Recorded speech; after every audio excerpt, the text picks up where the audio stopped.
A ver si entra Gustavo. Ahí está, Gustavo. Y Miguel, ¿qué tal, Miguel? ¿Cómo te va? Tenemos a los dos. ¿Qué tal, Gustavo? ¿Cómo le va? Hola, buen día, ¿cómo están? Un gusto. Buen día, Gustavo, y buen día, Miguel. A los ¿Qué dos tal? juntos. Hola, hola. ¿Qué tal? Buen día. Hola, buen Bueno, día, ¿cómo están? Gustavo, ¿qué tal? ¿Cómo te va? Vos estuviste trabajando vos estás en la UCR de Chubut, ¿es así? Así es.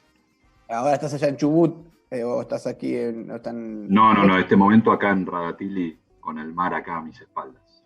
Qué bueno, qué lindo, ¿eh? ¿Cómo están trabajando? Están trabajando todos los diputados online. No están viniendo para Buenos Aires para nada, no hay movimiento, ¿no? De la Cámara de Mirá, por lo Diputados. menos los que somos del interior, no voy a usar la frase remanida profundo, ¿no? Pero lo que estamos así a 2.000 kilómetros de distancia, no. Fuimos cuando Massa había sacado esa resolución suspendiendo las actividades del Congreso y pedíamos sesión y demás, así que nos fuimos para allá. Pero después se pudo aprobar el protocolo de funcionamiento virtual, así que hasta acá, digamos, todas las reuniones de comisión y las sesiones son virtuales. No es lo mejor, pero bueno. ¿Y eso está Eso. funcionando bien o qué sensación tenés? No, la verdad que sí, porque el protocolo es muy estricto en cuanto a las garantías. Hay una doble herramienta, una es la videoconferencia y otra es un sistema de a través de una VPN para dar el quórum, votar electrónicamente. Obviamente no tiene la inmediatez ni el picante de un debate en persona, te mutean. Este martes yo estoy en la bicameral de DNU y por segunda vez, digamos, meten decretos ya dictaminados, lo cual es inconstitucional, ilegal. Eh, y no ponen en tratamiento los decretos, los DNU, estos que ya tienen plazo vencido de este gobierno. Y bueno, y donde empezás a cuestionar o a decir algo, te aprietan el botón y te mutean. Ahí nosotros nos retiramos, ¿no? Tenemos fijada la postura. Pero bueno, dejando de lado eso, en términos de producción legislativa, la verdad que sí, que se mueve. Ujú. Y además ha Gracias. habido quórum como nunca, casi perfecto, digamos. Una de las sesiones hubo 256 sobre 257. Creo que no debe haber antecedente de algo así. Y se hacen más cortas las sesiones, ¿no? Me imagino, más eficientes o no. Más o menos, más o Ah, menos. ¿no? No, la última que hubo empezó a las 2 de la tarde, por ahí terminó a las 3 de la mañana. No, Ah, no. claro.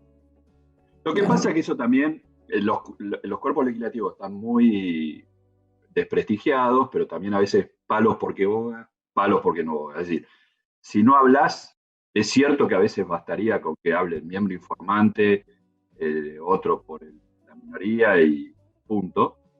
El reglamento te permite que se anoten después todo el que quiera, con 5 minutos. Ujú. Entonces también mucha gente se anota porque, bueno, porque quiere tener el videíto para su provincia o porque no quiere salir después en un registro anual el diputado que menos habló, el que no habló nunca. Entonces, eso también te obliga a que vos quieras hacer tu speech. Y bueno, y eso suma tiempo, ¿no? Che, Así. Gustavo, una pregunta. Vos estuviste trabajando con la ley esta de emergencia turística, ¿no? Sí, Contanos un soy poquito. autor, de hecho. Sos autor. Ah, vos sos el autor de la ley. ¿Qué es lo que se va a hacer con el tema porque ahí no sé cuál es la salida final de eso? A ver, porque todo Vos- depende. Vos podés tener una ley de emergencia turística siempre y cuando en algún momento haya turismo, ¿no? Bueno, justamente, no es lo que nosotros trabajamos, lo trabajamos con las cámaras. El proyecto de ley lo presenté a principios de abril, cuando FEGRA advirtió que esto iba a ser un desastre. Entonces, nosotros trabajamos en tres ejes: lo tributario, alguna medida de asistencia financiera y el tema laboral, Ujú. creando normas de emergencia para eso. Después eso fue mejorando en las charlas, debemos haber tenido más de 30 reuniones con FEGRA, con la Cámara Argentina de Turismo, Federación de Agencias de Viaje, cámaras regionales, los autoconvocados. Las pautas no es una ley de promoción, es una ley de emergencia. Hay un, Ujú. hay un enfermo grave y lo que hay que hacer es intentar sostenerlo. Claro. La promoción sería que la gente labure. Y el gobierno dice, usted no puede laburar, no hay vuelos, no hay...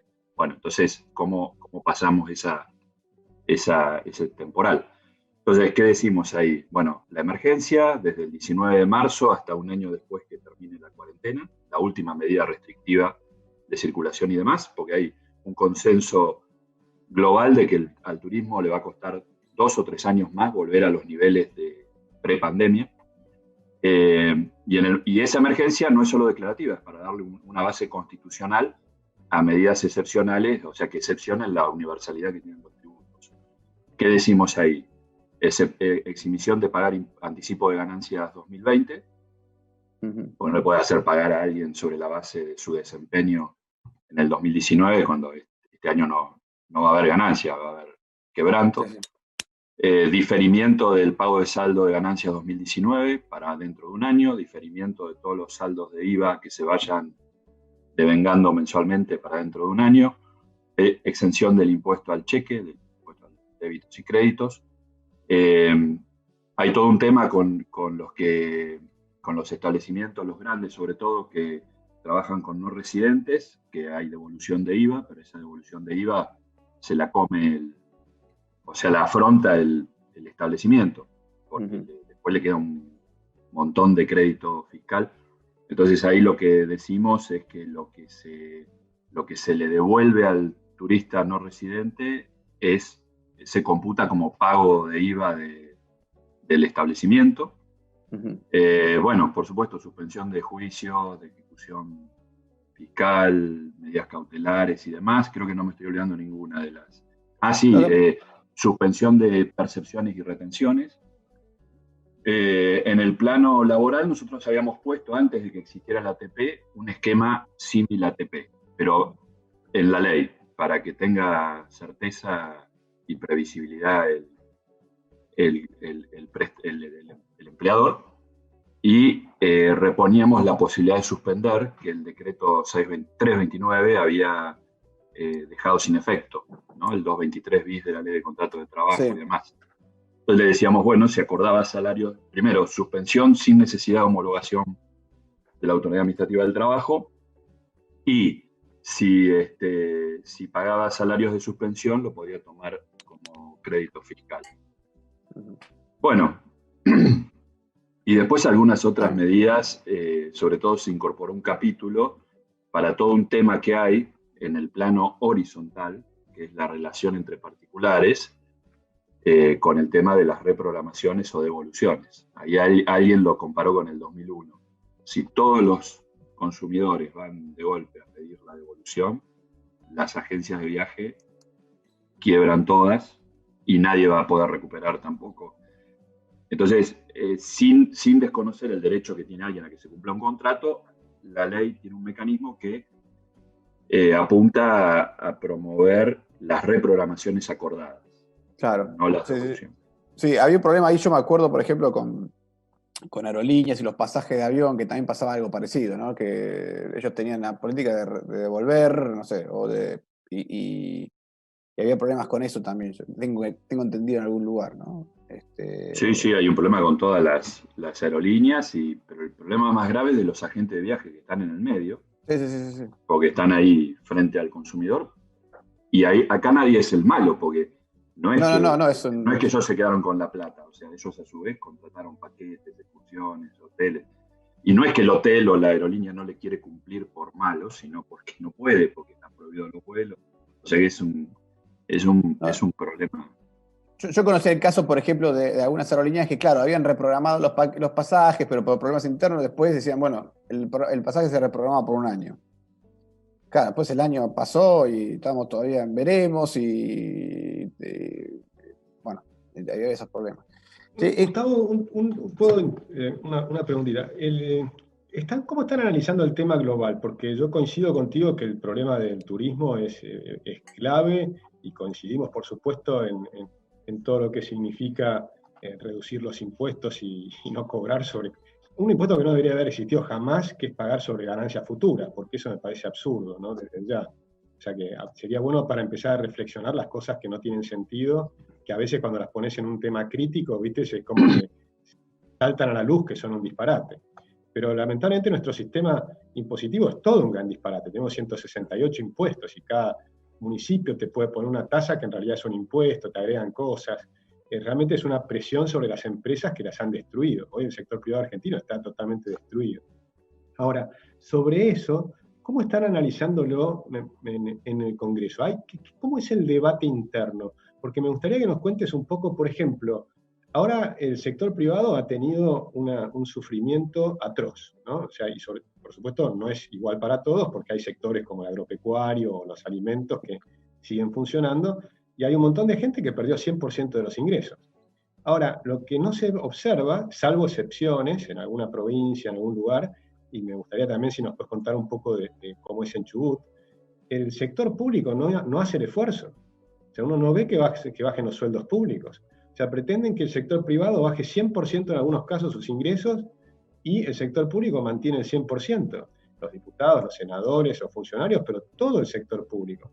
Si querés, dejemos de lado los de salud, porque están enfrentando un momento muy importante en que además están arriesgando su vida y demás. Bueno, creo que hay que tratarlo de una manera separada. Pero me gustaría que nos elabores un poco eso. ¿Cómo es el debate interno? La gente en el Congreso no están viendo. Yo vi ayer, estaba comentándolo hace un rato y por eso me gustaría ahora comentártelo porque no estabas presente, un video que vi de Rosario, de la policía reprimiendo a un trabajador. O sea, le pegaban en el piso a un pobre hombre, un joven que estaba vendiendo con un carrito, ¿no? Y que salió a hacerse el mango porque realmente tiene que vivir. Y entonces ver a la policía arrestando y pegándole en el piso una patada a este hombre es como una cosa tan aberrante. Me gustaría ver cómo lo están viendo los diputados, los senadores, cómo están analizando esto en el Congreso. Mira, yo coincido en buena medida con lo que decís. Más allá de esto del turismo, acá hay una cuestión macro, que sí, que evidentemente el gasto público es enorme y esa es la madre de todas las otras cuestiones. A veces nos escandalizamos por la deuda, la emisión monetaria, pero bueno, el problema está en la raíz. Y dentro de ese marco, bueno, hay cuestiones simbólicas que pueden tener que ver con lo que vos decís, el sueldo. Normalmente se pone el foco en el poder legislativo, pero bueno, en general es un Estado enorme en todos los niveles, ¿no? Particularmente ha crecido más, tal vez, los estados subnacionales. Hay provincias que esto es muy notorio, y ahora te voy a comentar el caso de Chubut.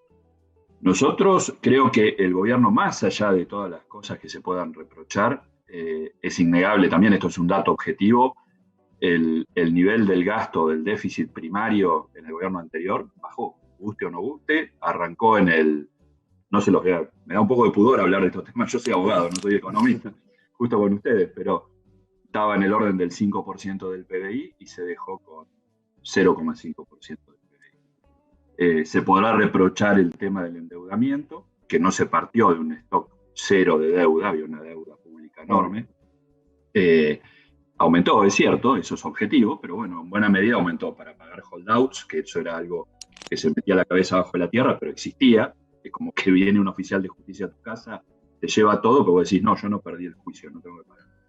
Bueno, sostener el déficit habido, en esto también, a veces palo porque bogas, palo porque no bogas. Si sostenés todos esos programas, lo tenés que financiar de algún lado.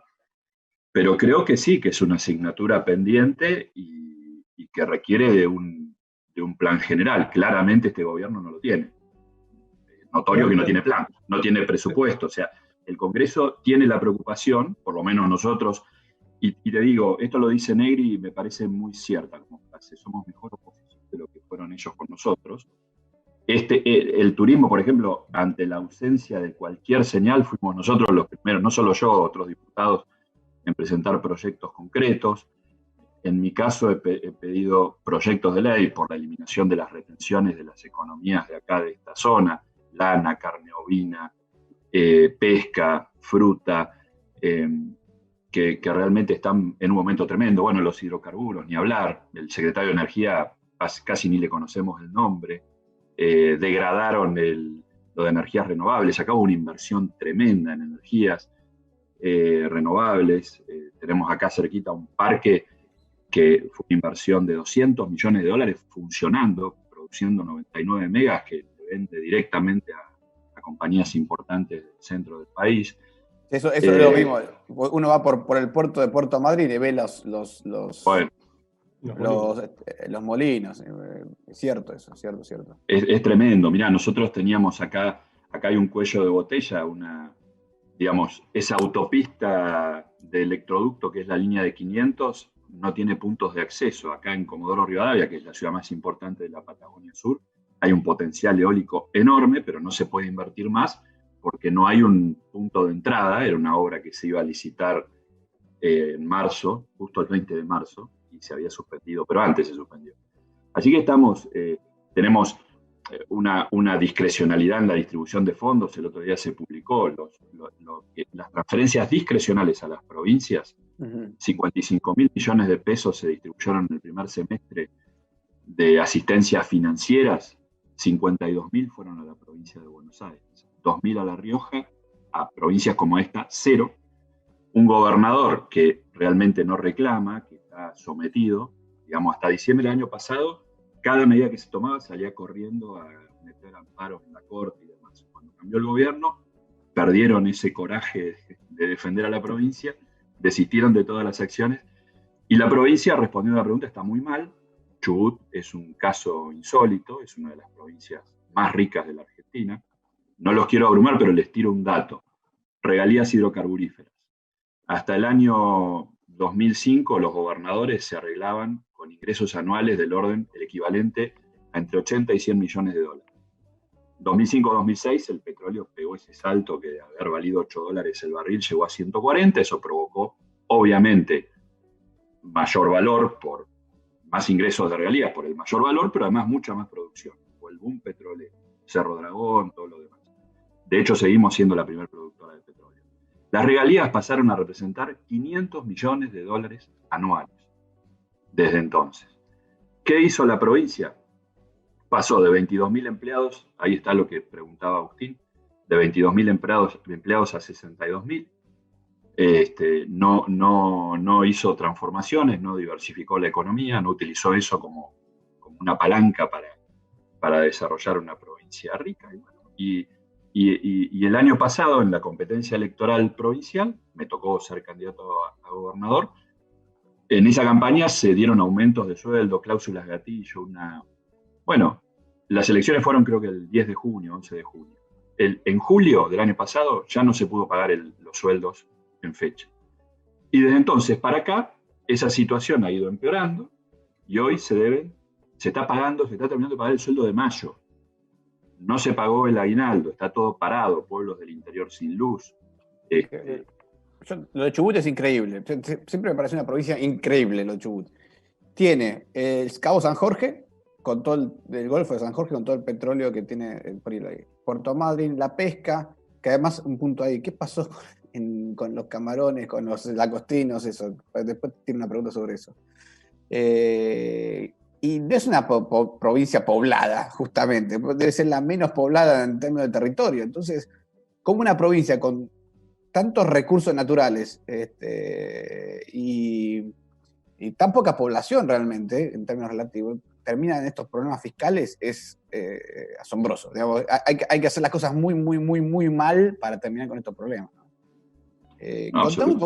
Contamos un poquito el tema de los langostinos. Por eso fue ahí en Puerto Madryn, ¿no? ¿Es así?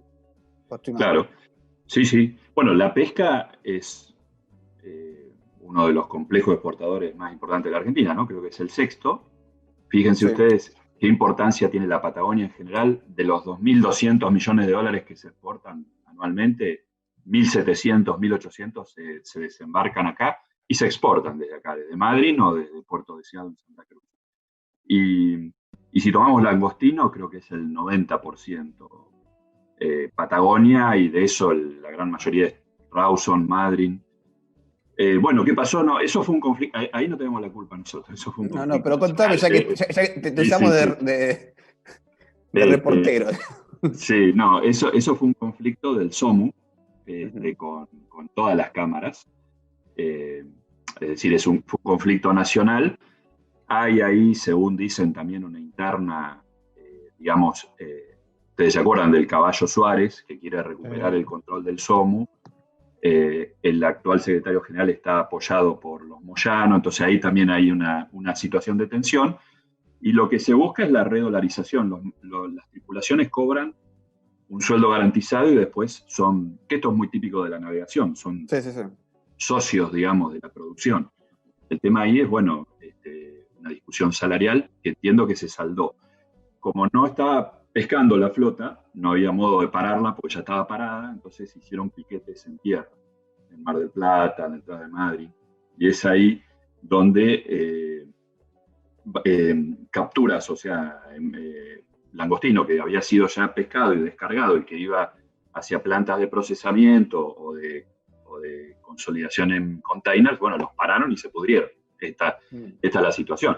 No está solo ese conflicto, entiendo que se solucionó allá. Hay otro abierto con el otro sindicato, con el de la alimentación en Puerto Deseado. En este momento Puerto Deseado está toda, pasa que Puerto Deseado por ahí no tiene tanta prensa, pero está toda sitiada.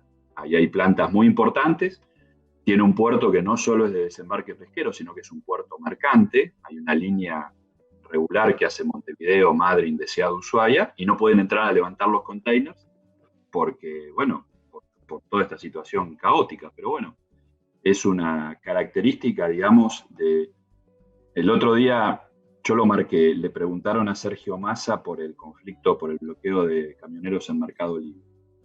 Y él, no por ignorancia, obviamente, él se escapó diciendo, no, pero Mercado Libre liquida mal un impuesto, ¿no? Como, más allá de si eso es cierto o no, estamos legitimando que el poder sindical puede ir a hacer una fiscalización de supuestas irregularidades de una empresa privada. Bueno, están cometiendo un delito, o sea, son delincuentes. Claro, porque creo que ahí hay un problema muy grave, porque una de las cosas que yo trato de mostrar siempre es, incluso cuando hablas con los sindicalistas, es decir, ustedes están destruyendo el trabajo argentino. Por ejemplo, hay un montón de pesqueros, hablando de la pesca, que pesqueros chinos, que después hacen 5 veces más millas náuticas y se van a Sudáfrica, para no entrar en el despelote del sindical argentino, que te hace que los buques tienen que ser más caros, todo es más caro porque necesitas más gente, y encima tenés conflictos, encima capaz que algunas veces te pudre el pescado, o sea, es realmente tremendo. Lo ves en el Paraná con las barcazas paraguayas. En vez de tener barcazas argentinas, tenemos barcazas paraguayas porque requieren un tercio menos de cantidad de empleados, ¿no? Porque si le pones bandera argentina, estás obligado a tener más empleados que si tenés bandera paraguaya. Lo cual es absurdo, porque estás exportando trabajo, o sea, empleos, mejor dicho, ¿no? Estás exportando empleos y que ni siquiera a la Argentina no le sirve desde ya. A mí me interesa que nos cuentes un poco cómo es, que además realmente me gustaría conocer cómo funciona el diálogo interpersonal entre ustedes, entre los diputados. Ustedes, igual que todos nosotros, vemos Argentina está en una decadencia brutal, ¿no? O sea, venimos cayendo desde el 2011. Argentina tuvo 100 años que crecimos más rápido que ningún otro país del mundo. Nosotros tuvimos 100 años que crecimos más lento que cualquier otro país del mundo. Y del 2011 para acá estamos para abajo. ¿Tienen reuniones? ¿Están pensando cambiar, hacer las cosas distinto, modificar las ideas? Es decir, ver qué pasó en el mundo, todos los países que tienen éxito, que hay una enorme cantidad de países que cambiaron y nos pasaron el trapo. Y el próximo nos va a pasar el trapo, ¿sabes quién es? Botsuana. Entonces, ¿cuándo es que vamos a reaccionar? Porque yo observo, y me gustaría que nos comentes esto también, que con la cuarentena ya están cayendo las encuestas de Fernández, ¿no? Estaba mirando ayer una encuesta de Fernández que ya tiene una imagen negativa de 39,3. Pero hace unos meses atrás estaba en 20 la imagen negativa, o sea que se ha prácticamente duplicado. Y va a seguir en barranca abajo, pero yo creo que todo el desprestigio de toda la clase política se va a ir para abajo como en el 2001, porque la gente la está pasando muy, muy mal. Entonces la pregunta es, ¿cómo ven eso? Porque un ejemplo que tenemos acá vecino, que es Brasil, Temer fue interesante, pues su popularidad cayó al 2%. Pero empezó a hacer las reformas. Y obviamente no fue por Temer, fue porque todo el Parlamento decidió hacer las reformas. Por ejemplo, la reforma laboral. y sacaron la reforma laboral los mismos diputados socialistas que habían estado con Dilma. Es decir, que empezaron la reforma pues se dieron cuenta que Brasil no va más.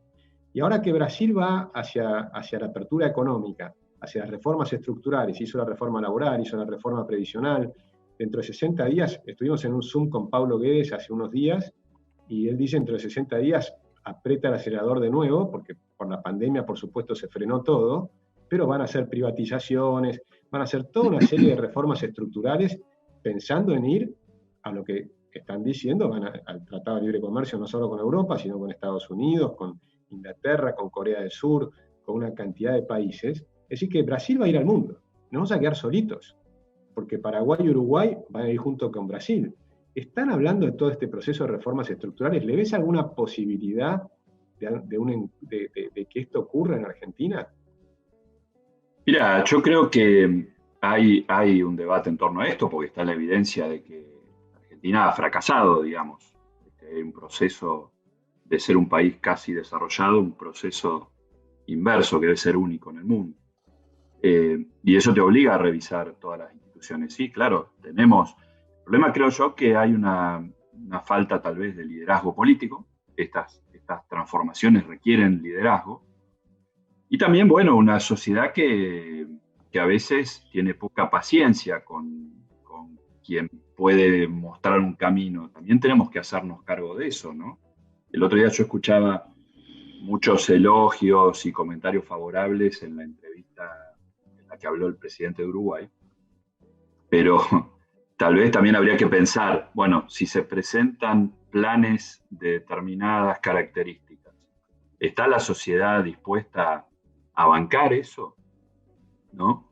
Yo creo que ahí hay un ida y vuelta, pero por lo menos nosotros tenemos, más allá de nuestra heterogeneidad como espacio político, creo que tenemos una conciencia de que hay que modernizar las instituciones, de que hay que, digamos, fortalecerlas, de que hay que coordinar estas políticas, es central coordinar estas políticas con Brasil, con Uruguay, con Paraguay.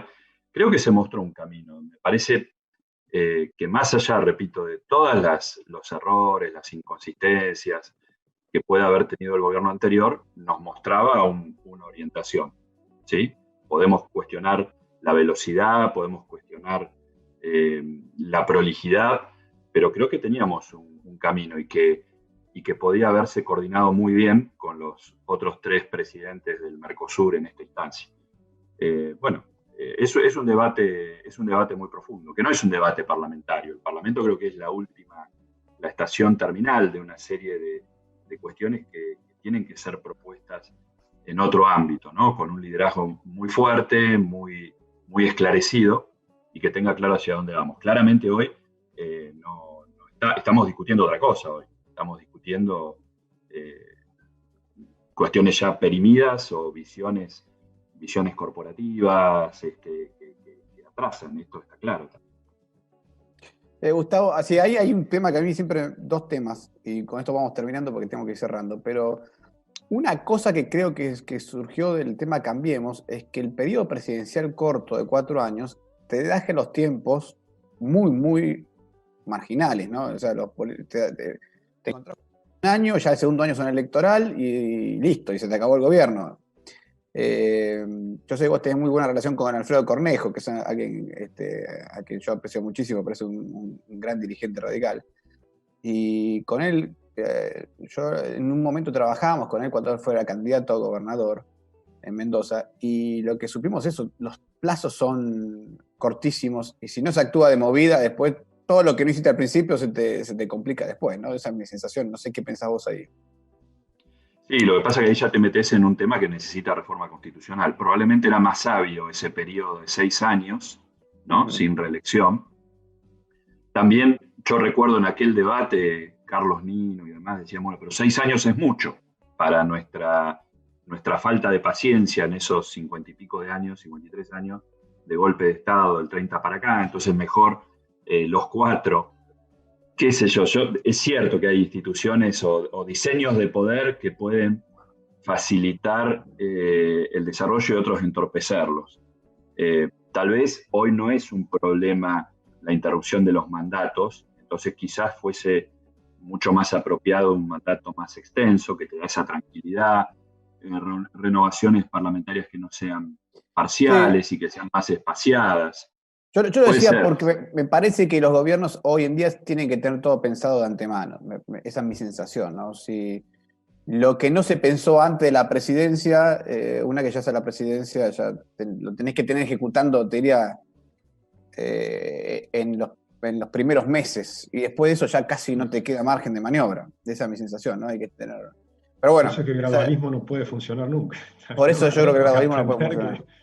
tenemos que Claro, aprender que el este tema es que más pensar de que shock. gradualismo o shock, creo que el debate es si llegás con un plan o no llegás con un plan. Obvio, Ese es el a tema. eso, Y eso es si el plan, tiene un buen diseño y está dirigido hacia el lugar adecuado, ¿no? Bueno, exactamente. ahí podemos parafrasear a los ingleses, ¿no? Que cuando dicen un juez tiene que ser una buena persona, si sabe derecho, mejor. Bueno, acá podemos decir, tenés que tener un plan. Si además es bueno, mucho mejor. Y bueno, y yo lo veo, que un gobierno no tenga un presupuesto, por ejemplo, y que, me acuerdo, Macri presentó el proyecto de ley de presupuesto el 16 de septiembre del año pasado. Es decir, un día después, porque el 15 era inhábil, es lo que dice la ley de administración financiera. Y ahí era no, porque este presupuesto, y esperemos el resultado electoral, porque es, no sé, con todas los señalamientos a ese proyecto de ley. La cuestión es que estamos manejándonos con el presupuesto de Macri, reconducido, o sea, hasta está esa incongruencia argumental.